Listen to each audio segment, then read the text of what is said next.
മറ്റൊരു എപ്പിസോഡിലേക്ക് സ്വാഗതം. ഇതിപ്പോൾ നമ്മുടെ മൂന്നാമത്തെ എപ്പിസോഡാണ്. ആദ്യത്തെ സെഷനിൽ എന്താണ് ഫോറക്സ് മാർക്കറ്റ് എന്നതിനെ പറ്റിയിട്ട് സംസാരിച്ചിട്ടുണ്ടായിരുന്നു. രണ്ടാമത്തെ സെഷനിൽ എങ്ങനെയാണ് പിപ്പ് കാൽക്കുലേഷൻ, അതായത് നമ്മൾ ട്രേഡ് എടുത്തതിന് ശേഷം കുറച്ച് പ്രോഫിറ്റ് അല്ലെങ്കിൽ ലോസിൻ്റെ സൈഡിലേക്ക് പോകുമ്പോൾ അതെങ്ങനെയാണ് കറക്റ്റായിട്ട് കാൽക്കുലേറ്റ് ചെയ്യാമെന്ന് നമ്മൾ 2 എപ്പിസോഡുകളായിട്ട് ഇങ്ങനെ സംസാരിച്ചിട്ടുണ്ടായിരുന്നു. ഈ ഒരു എപ്പിസോഡിൽ നമ്മൾ സംസാരിക്കുന്നത് ബേബി പിപ്സ് എന്ന് പറഞ്ഞൊരു വെബ്സൈറ്റിനെ പറ്റിയിട്ടാണ്. അപ്പോൾ ഈ വെബ്സൈറ്റിൽ കയറി കഴിഞ്ഞാൽ നമുക്ക് പൊസിഷൻ സൈസ് ചെയ്യാനുള്ള കാൽക്കുലേറ്റർ കിട്ടും. അതുപോലെ തന്നെ ഫോറക്സ് മാർക്കറ്റ് ടൈമിങ്സ് കിട്ടും. അതുകൊണ്ട് തന്നെ നമ്മളുടെ ഒരു സൗകര്യത്തിനനുസരിച്ച് ഏത് പെയറാണ് റൈറ്റായിട്ട് ചൂസ് ചെയ്യേണ്ടതെന്നുള്ള ഒരു ഐഡിയയും കൂടി നമുക്ക് ഇതിൽ നിന്ന് കിട്ടും. ഫോർ എക്സാമ്പിൾ, എനിക്ക് 9 to 5 ജോബ് ഉണ്ട്. അപ്പോൾ ആഫ്റ്റർ 6 ആണ് അല്ലെങ്കിൽ ആഫ്റ്റർ 7 ആണ് ഞാൻ ഫ്രീ ആവുക. ആ സമയത്ത് ആണ് ഞാൻ ട്രേഡ് ചെയ്യുന്നുണ്ടെങ്കിൽ അപ്പോൾ ഞാൻ ആ സമയത്ത് റൈറ്റായിട്ട് എടുക്കേണ്ട ഫോറക്സ് പെയേഴ്സ്, ആ സമയത്ത് ലിക്വിഡിറ്റി കൂടിയ ഫോറക്സ് പെയേഴ്സ് ഏതൊക്കെയാണ്. അതുപോലെ തന്നെ ഇപ്പോൾ ഞാൻ നൈറ്റാണ് എനിക്ക് ജോലി ഉള്ളതെന്നുണ്ടെങ്കിൽ ഇപ്പോൾ രാവിലെ ആയിരിക്കില്ല ഞാൻ ഫ്രീ ആയിട്ട് ഉണ്ടാവുക. അപ്പോൾ ആ ഒരു സമയത്ത് ഞാൻ ചൂസ് ചെയ്യേണ്ട കറൻസി പെയർ ഏതാണ്. അല്ലാതെ 24 hours എല്ലാ പെയറും ഒരേപോലെ ആയിരിക്കില്ല ലിക്വിഡിറ്റി അവിടെ തരുന്നത്. അപ്പോൾ മാർക്കറ്റിലുള്ള ലിക്വിഡിറ്റിയിൽ അനുസരിച്ച് നമ്മൾ ഫോറക്സ് പ്രൈസ് ചൂസ് ചെയ്യുകയാണെന്നുണ്ടെങ്കിൽ അതിനനുസരിച്ചുള്ള മൂവ്മെൻറ്റ് നമുക്ക് കിട്ടും. അതല്ലെങ്കിൽ മാർക്കറ്റ് കൂടുതൽ സമയം കൺസോൾഡേറ്റ് ചെയ്ത് നിൽക്കാനാണ് സാധ്യത. ഓക്കെ, നമുക്കപ്പോൾ അതിനെ സഹായിക്കുന്ന ഒരു വെബ്സൈറ്റാണ് ബേബി പിപ്സ് എന്ന് പറയുന്നത്. അപ്പോൾ നമ്മൾ ജസ്റ്റ് ഗൂഗിൾ ചെയ്യുക, ബേബി പിപ്സ് എന്നൊന്ന് സെർച്ച് ചെയ്ത് കൊടുത്താൽ മതി. അപ്പോൾ അതിൽ നമ്മൾ എൻ്റർ ചെയ്യുന്ന സമയത്ത് ഇങ്ങനെ കുറച്ച് കാര്യങ്ങൾ കാണാം. എക്കണോമിക് കലണ്ടർ, ഇപ്പോൾ ഇമ്പോർട്ടൻ്റ് ആയിട്ടുള്ള ന്യൂസുകളൊക്കെ ഉണ്ടെങ്കിൽ നമുക്ക് ഈ എക്കണോമിക് കലണ്ടറിൽ കാണാൻ സാധിക്കും. അപ്പോൾ ഏതൊക്കെയാണ് നമ്മൾ ഇമ്പോർട്ടൻറ്റ് ന്യൂസായിട്ട് കരുതേണ്ടത്, അതിപ്പോൾ എങ്ങനെ ചെക്ക് ചെയ്യുകയെന്ന് വെച്ച് കഴിഞ്ഞാൽ ജസ്റ്റ് ആ എക്കണോമിക് കലണ്ടറിലേക്ക് ഒന്ന് ക്ലിക്ക് ചെയ്ത് പോവുക. ഞാനിത് കഴിഞ്ഞിട്ട് എന്തായാലും നേരത്തെ പറയാമെന്ന് പറഞ്ഞ ആ സെഷൻ്റെ ടൈമിങ് പറയും. അതിന് മുന്നേ ജസ്റ്റായിട്ടൊന്ന് കാണിച്ചു തരണം കേട്ടോ. ഇപ്പോൾ എക്കണോമിക് കലണ്ടറിൽ കയറി കഴിഞ്ഞാൽ നമുക്ക് ഒരുപാട് ന്യൂസ് എത്തും. ഇപ്പോൾ മൺഡേ, November 11 മൺഡേ എന്നുള്ള ഡേറ്റ്, അല്ലെങ്കിൽ ഇപ്പോൾ ഇന്നത്തെ ഡേറ്റ് നോക്കുകയാണെങ്കിൽ നമുക്ക് സ്ക്രോൾ ചെയ്ത് പോയാൽ നമുക്ക് ഇന്നത്തെ ഡേറ്റ് കിട്ടും. 14 ഇന്ന് ഞാൻ വീഡിയോ എടുക്കുന്നത് 15th ഫ്രൈഡേ ആണ്. അപ്പോൾ ഇന്നിങ്ങനെ കുറേ ന്യൂസുകൾ എടുക്കുന്നുണ്ട്. അപ്പോൾ ഇതിലേത് ന്യൂസാണ് എനിക്ക് ഇമ്പോർട്ടൻ്റ് ആയിട്ടുള്ള ന്യൂസ്? ഇപ്പോൾ എല്ലാ ന്യൂസും നോക്കിയിരിക്കുകയാണെങ്കിൽ ഇപ്പോൾ കാലത്തോട്ട് വൈകുന്നേരം വരെ ഇതിൽ ന്യൂസ് അവൈലബിൾ ആണ്. അത് വിചാരിച്ച് ഇപ്പോൾ എനിക്ക് ട്രേഡ് ചെയ്യാതിരിക്കാൻ പോസിബിൾ അല്ല. അപ്പോൾ ഏറ്റവും ബെസ്റ്റ് ഐഡിയ എന്ന് പറയുന്നത് മാരകമായിട്ട് ഇത്തിരി ബുദ്ധിമുട്ടുള്ള ന്യൂസുകളൊക്കെ ഉണ്ടെങ്കിൽ അവോയ്ഡ് ചെയ്യുക എന്നുള്ളതാണ്. ഓക്കെ, അപ്പോൾ നോൺ ഫാം പേറോള് അല്ലെങ്കിൽ CPI അങ്ങനത്തെ ന്യൂസൊക്കെ ഉണ്ടെങ്കിൽ ഒന്ന് ആ സമയത്ത് ആ പർട്ടിക്കുലർ പെയറിലത്തെ ട്രേഡ് ഒഴിവാക്കുക. USD യൂറോവുമായി അങ്ങനത്തെ ഏതെങ്കിലും പെയറിലൊക്കെയാണ് ന്യൂസ് ഉള്ളതെങ്കിൽ മൊത്തത്തിൽ ട്രേഡ് ഒഴിവാക്കുന്നതായിരിക്കും നല്ലത്. ഞാൻ പറഞ്ഞിട്ടുണ്ടായിരുന്നു more than 60% of the forex transactions are through EURUSD. അപ്പോൾ അതൊന്ന് മനസ്സിലുണ്ടായിക്കോട്ടെ. പിന്നെ എല്ലാ പെയറിലും കയറിയിട്ട് നമ്മൾ ചെക്ക് ചെയ്യേണ്ട ആവശ്യമില്ല. നമുക്ക് വേണമെങ്കിൽ ഫിൽട്ടർ ചെയ്തെടുക്കാം, അത് കുഴപ്പമില്ല. ഇവിടെ മീഡിയം, ഹൈ, ലോ എന്നൊക്കെ പറയുന്നത് ആ ന്യൂസിൻ്റെ പർട്ടിക്കുലർ ന്യൂസിൻ്റെ ഇമ്പാക്റ്റ് ആണ് കാണിക്കുന്നത്. അപ്പോൾ മീഡിയം ആണെന്നുണ്ടെങ്കിൽ മീഡിയം ഇമ്പാക്റ്റ്, ലോ ഇമ്പാക്റ്റ് അല്ലെങ്കിൽ ഹൈ ഇമ്പാക്റ്റ്. ഈ മീഡിയം ലോയും നമ്മൾ കാര്യമായിട്ടൊന്നും ശ്രദ്ധിക്കേണ്ട ആവശ്യമില്ല. പക്ഷേ ഹൈ ഇമ്പാക്റ്റ് ന്യൂസ് ഉണ്ടെങ്കിൽ നിർബന്ധമായിട്ട് ശ്രദ്ധിക്കണം. ചിലപ്പോൾ അതിപ്പോൾ GBPയിൽ വരുന്ന ഒരു ഹൈ ഇമ്പാക്റ്റ് ന്യൂസാണ് 12:30 വരുന്നത്. അപ്പോൾ 12:30 എന്നുള്ള സമയത്തിന് 15 മിനിറ്റ് മുൻപും ശേഷം ട്രേഡ് ഒഴിവാക്കി സേഫ് ആയിട്ടിരിക്കുകയാണ് നല്ലത്. അതല്ല നിങ്ങൾ ന്യൂസ് ട്രേഡ് ചെയ്യുന്ന വ്യക്തിയാണെങ്കിൽ തീർച്ചയായിട്ടും ചെയ്യാം, യാതൊരു കുഴപ്പമില്ല. പക്ഷേ ന്യൂസ് ട്രേഡ് ചെയ്യുന്നതിനായിട്ട് മുന്നേ ഒരു 6 months to 1 year എങ്കിലും മിനിമം ഫോറക്സ് മാർക്കറ്റ് ഒന്ന് എക്സ്പീരിയൻസ് ചെയ്തിട്ടുണ്ടായിരിക്കണം. ന്യൂബീസ് ആണെങ്കിൽ ഒരിക്കലും പോയിട്ട് ന്യൂസ് ട്രേഡ് ചെയ്ത് ക്യാപിറ്റൽ ഒറ്റയടിക്ക് വാഷ് ഔട്ട്, അവിടെ നിങ്ങളുടെ സ്റ്റോപ്പ് ലോസും കാര്യങ്ങളും ഒന്നും വർക്കാവില്ല. അപ്പോൾ ഈ ഹൈ ഇമ്പാക്റ്റ് ന്യൂസ് നമ്മളിപ്പോൾ ഇതിൽ ആക്ച്വൽ ഫോർകാസ്റ്റ്, അതുപോലെ പ്രീവിയസ്, അപ്പോൾ ഇതൊക്കെ നോക്കിക്കൊണ്ട് നമുക്ക് ഒരു പരിധി വരെ ഇത് പ്രഡിക്റ്റ് ചെയ്യാനൊക്കെ പറ്റും. തീർച്ചയായിട്ടും പ്രഡിക്റ്റ് ചെയ്യാൻ പറ്റും. പക്ഷേ നമ്മൾ പ്രഡിക്റ്റ് ചെയ്യണമെങ്കിൽ നമുക്ക് മാർക്കറ്റിൽ ഒരു എക്സ്പീരിയൻസ് വേണം. അത് ഗെയിൻ ചെയ്തുകൊണ്ട് മാത്രം പ്രഡിക്റ്റ് ചെയ്യുക. അപ്പോൾ ഫോറക്സിൽ ട്രേഡ് ചെയ്യുന്നതിന് മുൻപായിട്ട് ന്യൂസ് കാര്യങ്ങളൊക്കെ ഉണ്ടോ എന്ന് നോക്കുക. ആ സമയത്ത് ഒന്ന് ജസ്റ്റ് ചെക്ക് ചെയ്ത് നോക്കുക. അപ്പോൾ രാവിലെ നിങ്ങളൊന്ന് മാർക്കറ്റിന് മുന്നിൽ ഇരിക്കുന്നുണ്ടെങ്കിൽ രാവിലെ പോയിട്ട് ഇന്ന് ഏതൊക്കെയാണ് ഇമ്പോർട്ടൻറ്റ് സമയത്തുള്ള ന്യൂസുകളുള്ളത്, ഏതൊക്കെയാണ് റെഡിൽ കിടക്കുന്ന high impact, full time high impact ഉണ്ടാവില്ല, ആ സമയത്ത് ട്രേഡ് ജസ്റ്റ് ഒന്ന് ഒഴിവാക്കുക. ഓക്കെ, ഇനി നമ്മുടെ ഫോറക്സ് പ്രൈസ് ചൂസ് ചെയ്യാനായിട്ട് ഒന്നില്ലെങ്കിൽ അതെ ഫോറക്സ് മാർക്കറ്റ് അവേഴ്സിന് ഡയറക്റ്റ് അവിടെ എടുക്കുന്നുണ്ട്, അല്ലെങ്കിൽ നമുക്ക് ബേബി പിപ്സിൻ്റെ സൈറ്റ് ഒന്ന് കയറി നോക്കാം. ബേബി പിപ്സിൻ്റെ സൈറ്റ് കയറി നോക്കുന്ന സമയത്ത് ഇവിടെ കലണ്ടർ എടുക്കുന്നുണ്ട്, ടൂൾസ് എടുക്കുന്നുണ്ട്. ആ ടൂൾസിൽ ഒന്ന് ക്ലിക്ക് ചെയ്യുക.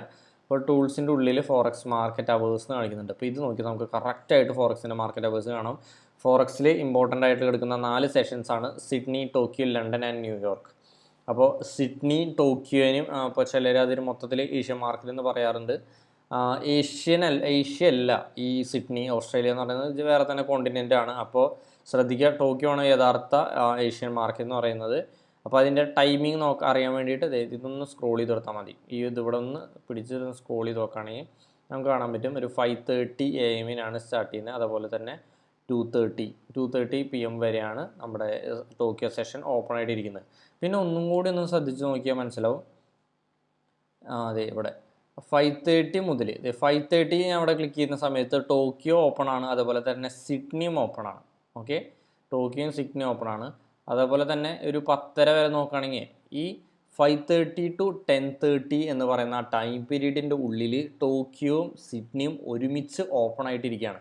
ടോക്കിയോയിലത്തെ മെയിൻ പെയർ ഏതാണ്? ടോക്കിയോ എന്ന് പറയുമ്പോൾ ജപ്പാൻ JPY, ജാപ്പനീസ് yen ആണ് അവിടെ ഇമ്പോർട്ടൻറ്റ് പെയർ എന്ന് പറയുന്നത്. സിഡ്നി എന്ന് പറയുമ്പോൾ AUD, ഓസ്ട്രേലിയൻ ഡോളേഴ്സ്.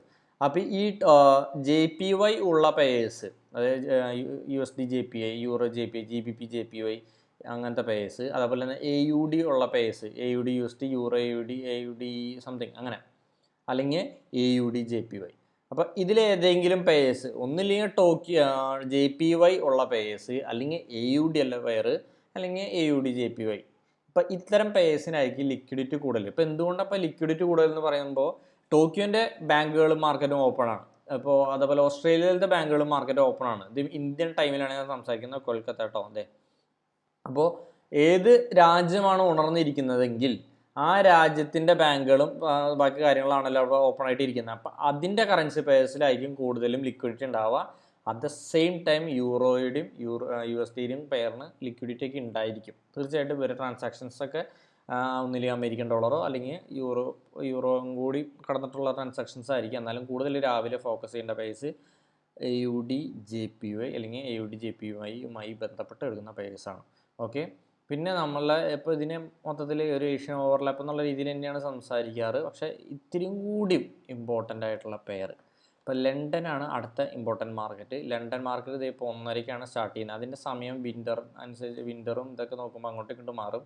ചിലപ്പോൾ അത് 12:30 ചിലപ്പോൾ അത് 1:30. പക്ഷേ കറൻറ്റിൽ ഇതിപ്പോൾ 1:30ക്കാണ്. ഓക്കെ, അപ്പോൾ നിങ്ങളിപ്പോൾ ഒരാൾ പറയണത് ഇപ്പോൾ എല്ലാ കൊല്ലവും ത്രൂ ഔട്ട് ഇയർ അത് 1:30 ആണ്, അല്ലെങ്കിൽ ത്രൂ ഔട്ട് ഇയർ 12:30 ആണെന്ന് പറഞ്ഞാൽ അത് ശരിയല്ല. ഇപ്പോൾ ഇന്ത്യയിലാണ് കാലാവസ്ഥയ്ക്ക് അനുസരിച്ചുള്ള ബാങ്കിൻ്റെ സ്കൂളിൻ്റെ ഒക്കെ പ്രവർത്തന സമയങ്ങൾ അങ്ങോട്ടും ഇങ്ങോട്ടും ചേഞ്ച് ആവാത്തത്. മറ്റ് യൂറോപ്യൻ കൺട്രീസിലാണെങ്കിലും അമേരിക്കയിലാണെങ്കിലും ചെറിയ മാറ്റങ്ങളൊക്കെ വരാറുണ്ട്. ഓക്കെ, അപ്പോൾ ലണ്ടൻ സെഷൻ ഇപ്പോൾ ഈ ഒരു കാലഘട്ടത്തിൽ സ്റ്റാർട്ട് ചെയ്യുന്നത് 1:30 PM അതേപോലെ തന്നെ എൻഡ് ചെയ്യുന്നത് ഒരു 10:30, രാത്രി 10:30 ഇന്ത്യൻ ടൈമാണ് സംസാരിക്കുന്നത്, 10:30ക്കാണ്. ഓക്കെ, അപ്പോൾ അതാണ് ലണ്ടൻ സെഷൻ. ആ സമയത്ത് ലണ്ടൻ സെഷനാണ് ഓപ്പൺ ആയിട്ട് എടുക്കുന്നത്. പിന്നെ നമ്മൾ ഒന്നുകൂടി നോക്കുകയാണെങ്കിൽ ഇതേതാ New York session 6:30 New York session start ചെയ്യും. ഓക്കെ, ചില സമയത്ത് അത് 5:30 സ്റ്റാർട്ട് ചെയ്യാറുണ്ട്. അത് ഞാൻ പറഞ്ഞാൽ അത് അങ്ങോട്ടും ഇങ്ങോട്ടൊക്കെ ഒന്ന് മാറിക്കൊണ്ടിരിക്കും. ഒന്നും കൂടി ഒന്ന് ശ്രദ്ധിക്കുകയാണെങ്കിൽ ഈ 6:30 മുതൽ 10:30 വരെ ഉള്ള സമയം നോക്കുകയാണെങ്കിൽ 6:30 മുതൽ 10:30 വരെയുള്ള സമയത്ത് ലണ്ടൻ മാർക്കറ്റും ഓപ്പൺ ആണ്, അതേപോലെ തന്നെ അമേരിക്കയുടെ ന്യൂയോർക്ക് മാർക്കറ്റും ഓപ്പൺ ആണ്. ഇതിനെ ലണ്ടൻ ന്യൂയോർക്ക് അല്ലെങ്കിൽ ന്യൂയോർക്ക് ലണ്ടൻ ഓവർലാപ്പിംഗ് സെഷൻ എന്നുള്ള രീതിയിൽ സംസാരിക്കാറുണ്ട്. ഫോറക്സ് മാർക്കറ്റിൽ അല്ലെങ്കിൽ ലോകത്തിലെ ഏത് മാർക്കറ്റ് എടുക്കുകയാണെങ്കിലും ഏറ്റവും കൂടുതൽ ലിക്വിഡിറ്റി ഉള്ള സമയം ഇതാണ്. അതായത് ഇപ്പോട്ടോ ഒന്നില്ലെങ്കിൽ അത് 5:30 to 9:30 ആണ് വരാറ്. ഇതിപ്പോൾ വിൻ്ററിലേക്ക് കടക്കുന്നത് കൊണ്ടാണ് ഇത് 6:30 മുതൽ 10:30 വരെയാണ് London New York overlap currently. Okay, അപ്പോൾ അത് നിങ്ങൾ ചെക്ക് ചെയ്യുക. ഡൗട്ട് വരാണെങ്കിൽ നിങ്ങൾ ചെക്ക് ചെയ്യുക. ബേബി പിപ്സ് എന്നൊരു വെബ്സൈറ്റ് എടുത്ത് ഒന്ന് ജസ്റ്റ് ചെക്ക് ചെയ്ത് നോക്കാം. ഓക്കെ, ഇടയ്ക്ക് മാറ്റം വരും അതുകൊണ്ട്.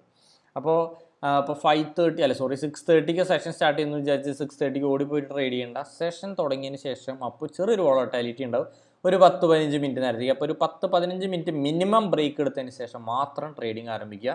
ഇപ്പോൾ എന്തിനാണ് ഇപ്പോൾ ഹൈ ലിക്വിഡിറ്റി ഞാൻ പറഞ്ഞു. ഇപ്പോൾ ന്യൂയോർക്ക് ലണ്ടൻ സെഷൻ്റെ സമയത്ത് ഭയങ്കര ലിക്വിഡിറ്റിയാണ്. അപ്പോൾ ഏത് പെയർ വേണമെങ്കിൽ നിങ്ങൾക്ക് ആ സമയത്ത് ചൂസ് ചെയ്യാം.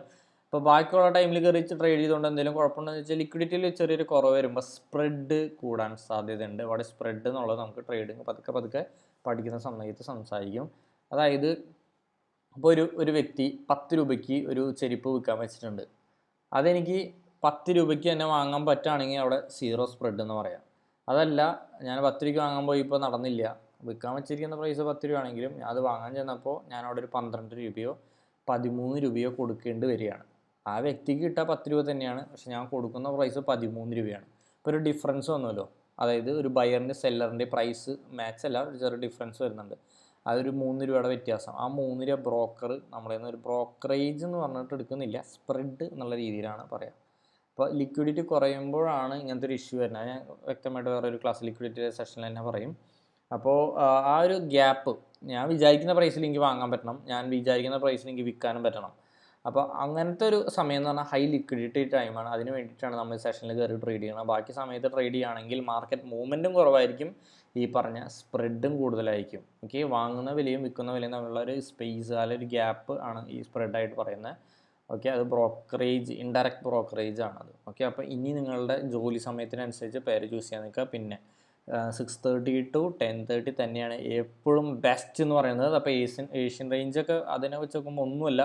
മാക്സിമം ഈ ഒരു ടൈം പീരീഡിൽ മാത്രം ട്രേഡ് ചെയ്യാതിരിക്കുക, 6:30 to 10:30. അപ്പോൾ നിങ്ങളിപ്പോൾ ജോലിയില്ലാന്ന് വിചാരിച്ചിട്ട് ഫുൾ ടൈം 24 hours കയറി ഇന്ന് മാർക്കറ്റിൽ ട്രേഡ് ചെയ്യേണ്ട ആവശ്യമൊന്നുമില്ല. മാർക്കറ്റ് കാര്യമായിട്ട് മൂവ്മെൻറ്റ്സ് പിന്നെ സംഭവിക്കില്ല. അപ്പോൾ ഏറ്റവും കൂടുതൽ മൂവ്മെൻറ്റ്സ് ഉള്ള സമയം, അപ്പോൾ ഇതേപോലെ തന്നെ ഏറ്റവും കൂടുതൽ നമ്മൾ ട്രേഡ് ചെയ്യാൻ ചൂസ് ചെയ്യുന്ന സമയം തന്നെയാണ്. പിന്നെ നിങ്ങൾ മാക്സിമം ഒരു ലിമിറ്റഡ് നമ്പർ ഓഫ് പേഴ്സിൻ്റെ ഉള്ളിൽ തന്നെ സ്റ്റിക്ക് ഓൺ ചെയ്ത് നിൽക്കുക, അവരുടെ സ്വഭാവം പഠിക്കുക. അപ്പോൾ നമ്മളൊരു ക്ലാസ്സിലേക്ക് കയറി ചെല്ലുന്ന സമയത്ത് അവിടെ ഒരു 50 കുട്ടിയുണ്ട്. അപ്പോൾ 50 കുട്ടികളെ ഫ്രണ്ട്സ് ആക്കാൻ നോക്കി കഴിഞ്ഞാൽ കുറച്ച് ബുദ്ധിമുട്ടാണ്. പക്ഷേ നമ്മൾ ഇതിൽ നിന്ന് ഒരു 5-6 പേരെ സെലക്ട് ചെയ്തിട്ട് അതിൽ ഫ്രണ്ട്സ് ആക്കി കഴിഞ്ഞാൽ 50 പേരെ സ്വഭാവം പ്രെഡിക്റ്റ് ചെയ്യാനാണ് എളുപ്പം, അത് ഈ 5 പേരെ സ്വഭാവം പ്രെഡിക്റ്റ് ചെയ്യാൻ എളുപ്പം. അപ്പോൾ അത് ആലോചിച്ചാൽ മതി. അപ്പം നിങ്ങളുടെ ഒരു എപ്പോഴും ഫോറക്സ് മാർക്കറ്റ് ആയാലും ഏത് മാർക്കറ്റ് ആയാലും ഹിസ്റ്ററി റിപ്പീറ്റ്സ് ഇറ്റ് സെൽഫ് എന്ന് പറഞ്ഞ സംഭവമാണ്. അപ്പോൾ history, what is history actually? അത് ഒരു ക്യാരക്ടറാണ്. അപ്പോൾ ഞാൻ അല്ലെങ്കിൽ എൻ്റെ ഒരു സുഹൃത്ത് കള്ള് കുടിച്ച് കഴിഞ്ഞാൽ അടി ഉണ്ടാക്കുമെന്ന് എനിക്കറിയാം. ബിക്കോസ് അത് ഞാൻ കാണാറുണ്ട്, അതവൻ്റെ ക്യാരക്ടറാണ്. ബിക്കോസ് ഞാൻ അവനെക്കുറിച്ച് എനിക്കറിയാം, ഞാൻ കണ്ടിട്ടുണ്ട്. ഇപ്പോൾ 50 പേര് ഒരേപോലെ എനിക്ക് പ്രഡിക്റ്റ് ചെയ്യാൻ പറ്റില്ല, പക്ഷേ എൻ്റെ ഒരു സുഹൃത്തിനെ എനിക്ക് പ്രഡിക്റ്റ് ചെയ്യാൻ പറ്റില്ലേ? അതേപോലെ തന്നെ നിങ്ങൾ ഓരോ ഫോറക്സ് പേഴ്സ്, നിങ്ങൾ ചൂസ് ചെയ്യുന്ന ഫോറക്സ് പേഴ്സ് നിങ്ങളുടെ സുഹൃത്തുക്കളായി കണ്ടിട്ട് അതിൻ്റെ സ്വഭാവം പഠിച്ച് അപ്പോൾ നിങ്ങൾക്ക് കുറച്ച് ഐഡിയ കിട്ടും എങ്ങനെയായിരിക്കും ഈ ഒരു സാഹചര്യത്തിൽ റിയാക്ട് ചെയ്യുക. അപ്പോൾ എല്ലാ സ്ട്രാറ്റജിയും കയറിയിട്ട് എല്ലായിടത്തും കയറി ചിലപ്പോൾ വർക്കാവണമെന്നില്ല. അപ്പോൾ ഓരോന്നിനും ഓരോ റിയാക്ഷൻസ് ഉണ്ടായിരിക്കും ടുവേർഡ്സ് ഈ സ്ട്രാറ്റജീസ്. അപ്പോൾ അതിനനുസരിച്ച് ട്രേഡ് ചെയ്യാനും അനലൈസ് ചെയ്യാനും ശ്രമിക്കുക. നമുക്ക് നെക്സ്റ്റ് സെഷനിൽ പതുക്കെയായിട്ട് നമ്മൾ SMC എന്തായാലും സ്റ്റാർട്ട് ചെയ്യും. അപ്പോൾ നെക്സ്റ്റ് വീക്കിൽ നമുക്ക് SMCയിലൂടെ പഠിച്ചു തുടങ്ങാം ഫോറക്സ് മാർക്കറ്റ്. എല്ലാവർക്കും ഓൾ ദി ബെസ്റ്റ് ഗൈസ്. നമുക്ക് അടുത്ത സെഷനിൽ കാണാം.